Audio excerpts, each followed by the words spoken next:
j'aimerais à cet instant rendre hommage aux femmes rurales, gardiennes des savoirs et des traditions, depuis toujours connaissent, récoltent et valorisent nos produits de forêt. Le comptoir ne vendra pas de produits. Le comptoir ne rajoutera pas de bureaucratie supplémentaire. Par contre, le comptoir va réguler, simplifier et soutenir l'ensemble des actions autour de la commercialisation du PFABO. Il faut qu'on remette les choses dans leur contexte. Une forêt communautaire sert à faire également de l'agriculture, de l'élevage et de produits cosmétiques, pas simplement une seule exploitation. Il faut que ce que nous décidons de montrer soit à la dimension de la forêt que nous avons.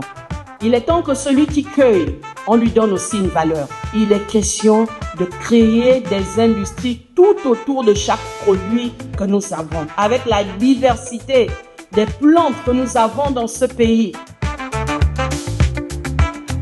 On me rend compte que la majorité du beurre de Moabi qui est vendu ici revient pour la plupart des Bunji, donc de chez moi. De certification des marques, c'est la forêt des abeilles.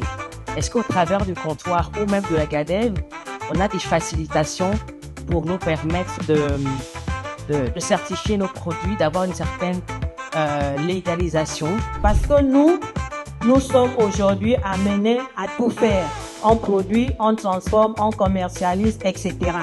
Et c'est ce qui amène à ce que nos producteurs n'arrivent pas à savoir s'ils ont un bénéfice ou pas. Elles le font de manière mécanique, donc elles ne sont pas structurées pour pouvoir être optimales. Je questionne parce que je me sens impliqué par la situation et je me dis que chacun d'entre nous ici se sent impliqué par la situation. Et donc, si on veut être crédible, il faut qu'on puisse mettre en place un cadre légal qui puisse rassurer les investisseurs et les potentiels clients.